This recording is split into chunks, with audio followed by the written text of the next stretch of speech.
ഗുരുപാദങ്ങളിൽ പ്രണാമം. എല്ലാവർക്കും നമസ്കാരം. എന്നെ കണ്ടാൽ എല്ലാം കണ്ടു എന്ന കുഞ്ഞുണ്ണി മാഷിൻ്റെ കുഞ്ഞിക്കവിതയും, നിന്നെ തിരയുന്ന എന്നോട് ചൊല്ലുന്നു നീ തന്നെ ഞാനെന്ന് നന്നായി അറിയുക എന്ന ത്യാഗീശ്വര സ്വാമിയുടെ കവിതയും പറഞ്ഞുകൊണ്ടാണ് കഴിഞ്ഞ ദിവസം അവസാനിപ്പിച്ചത്. അവിടെ നിന്ന് തുടരാം. സർവപ്രപഞ്ചത്തിനും ആധാരമായിരിക്കുന്ന സത്യം അറിയുന്നതിന് ഞാൻ എന്നെ തന്നെ അറിഞ്ഞാൽ മതി. എൻ്റെ ഉണ്മ ലോകത്തിൻ്റെ ഉണ്മ തന്നെയാണ്. എന്നിലിരിക്കുന്ന സത്യം തന്നെയാണ് ഈ ലോകമായി വിരിഞ്ഞ് വിലാസം ചെയ്യുന്നത്. ഇതാണ് കഴിഞ്ഞ ദിവസം പറഞ്ഞത്.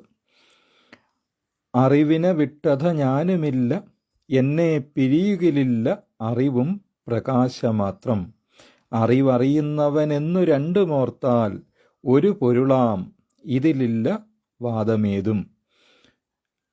59-ാമത്തെ ശ്ലോകമാണിത്. സങ്കൽപ്പിക്കാവുന്നതും ചിന്തിക്കാവുന്നതും നേരിട്ട് കണ്ടറിയാവുന്നതുമായ അറിവിൻ്റെ പരിധി അനന്തമായി നീണ്ടുപോകുന്നു. അതൊരു വൃത്തമായി സങ്കല്പിക്കുകയാണെങ്കിൽ അനന്തമായ പരിധിയോടുകൂടിയ ഒന്നാണത്. അതിൽ പെടാത്തതായി ഒന്നുമില്ല. ഞാൻ അതിൻ്റെ കേന്ദ്രമാണെങ്കിൽ അതിൻ്റെ പരിധി വരെ നിറഞ്ഞു നിൽക്കുന്നതെല്ലാം ലോകമാണ്. വൃത്തത്തിൻ്റെ പരിധി അനന്തതയോളം വലുതാകുമ്പോൾ അതിൻ്റെ കേന്ദ്രം എവിടെയുമാകാം. പരിധിക്കുള്ളിൽ ഉള്ളതെല്ലാം വൃത്തത്തിൻ്റെ ഭാഗമാണ്. അറിവിനെ വിട്ട് ഞാൻ വേറെ ഇരിക്കുന്നു എന്നും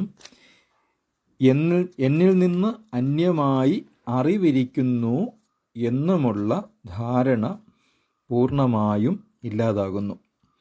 ഈ ലോകമായി അറിയപ്പെടുന്നതും ഇതിനെ അനുഭവിക്കുന്ന ഞാൻ എന്ന് വേറിട്ടു കണ്ടതും രണ്ടല്ല, എല്ലാം ഒന്നു മാത്രം. അതൊരു പ്രകാശമാണ്. അത് ഒരേയൊരു ആത്മരൂപമാണ്. അവനിവനെന്നറിയുന്നതൊക്കെയോർത്താൽ അവനിയിൽ ആദിമമായൊരാത്മരൂപം. ഗുരുവിൻ്റെ സത്യദർശനത്തിൻ്റെ മർമ്മമായി എടുത്തു കാണിക്കുന്ന വാഗ്മയമാണിത്. അവൻ, ഇവൻ, ഞാൻ, നീ, അത്, ഇത് എന്നൊക്കെ കരുതിപ്പോരുന്നതൊക്കെയും ആദിമമായ ഒരൊറ്റ സത്യത്തിന് കൈവന്ന പല പല രൂപങ്ങൾ മാത്രമാണ്. അതിൻ്റെ പിന്നാലെ പറയുന്നു, അവനവൻ ആത്മസുഖത്തിനാചരിക്കുന്നവ അപരന്നു സുഖത്തിനായി വരേണം. ആദ്യ ഭാഗത്ത് ദാർശനിക തലം അവതരിപ്പിച്ചു. അവനിവനെന്നറിയുന്നതൊക്കെയോർത്താൽ അവനിയിൽ ആദിമമായൊരാത്മരൂപം. അത് പ്രായോഗികമാക്കേണ്ടത് എങ്ങനെയെന്ന് തൊട്ടു പിന്നാലെ പറയുന്നു. അവനവൻ ആത്മസുഖത്തിനാചരിക്കുന്നവ അപരന്നു സുഖത്തിനായി വരേണം. ഈ കാണപ്പെടുന്ന ലോകം, അത് കണ്ടുകൊണ്ടിരിക്കുന്നവനായ ഞാൻ, നിരന്തരം കർമ്മങ്ങളിൽ ഏർപ്പെട്ടുകൊണ്ടേയിരിക്കുന്ന ലോകവും ഞാനും എൻ്റെ പക്ഷത്തു നിന്ന് ചിന്തിക്കുമ്പോൾ ചിലത് സുഖമുണ്ടാക്കുന്നു, ചിലത് ദുഃഖത്തിന് കാരണമാകുന്നു.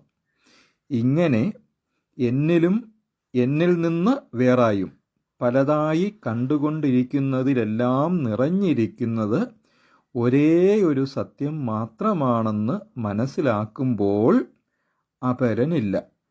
എല്ലാം ഒരേയൊരു ആത്മരൂപം മാത്രമാണ്. അപ്പോൾ സ്വന്തം സുഖം എന്നു കരുതി ചെയ്യുന്നതെല്ലാം അപരനും കൂടി സുഖം വരുത്തുന്നതായിരിക്കും. അപരൻ, ആ വാക്കു ശ്രദ്ധിക്കുക. സത്യം അസത്യം, ഹിംസ അഹിംസ എന്ന് പറയുന്നത് പോലെ ശ്രദ്ധിക്കുക. പരൻ എന്ന വാക്കുണ്ട്, അന്യൻ എന്നാണ് അർത്ഥം. അപരൻ എന്ന വാക്കും അതേ അർത്ഥത്തിൽ തന്നെ നാം പ്രയോഗിക്കുന്നു. എന്നാൽ ഇവിടെ ഗുരു പറയുന്നത് ഒന്ന് ശ്രദ്ധിക്കുക. അപരൻ എന്നാൽ പരനല്ലാത്തവൻ, അതായത് അന്യനല്ലാത്തവൻ എന്നുകൂടി അർത്ഥമെടുക്കണം. എല്ലാം ഒരേയൊരു ആത്മരൂപമാണെങ്കിൽ പിന്നെ അന്യർ ആരുമില്ലല്ലോ. അത് ഒരു അദ്വൈത രഹസ്യമാണ്.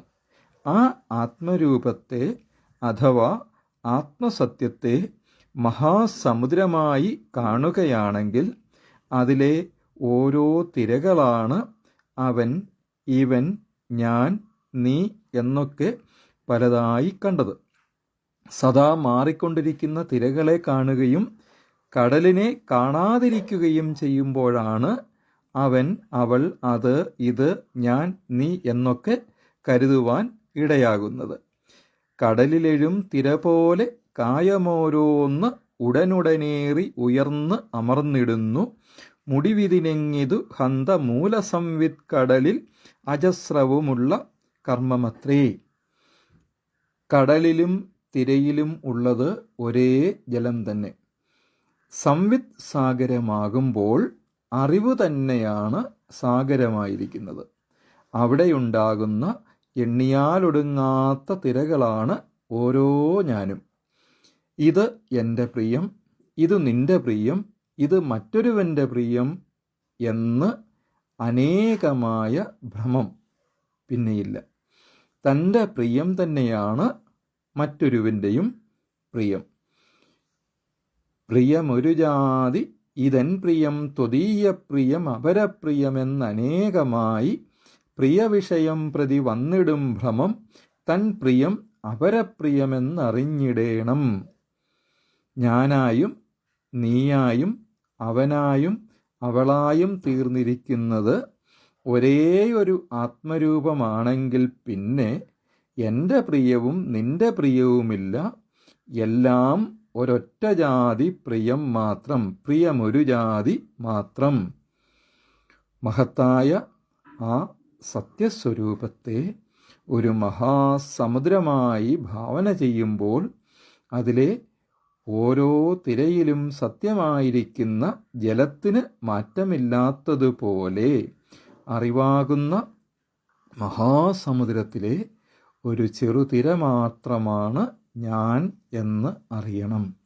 ആ തിര അല്പസമയം നിലനിന്ന് വീണ്ടും കടലിൽ തന്നെ അമരുന്നു.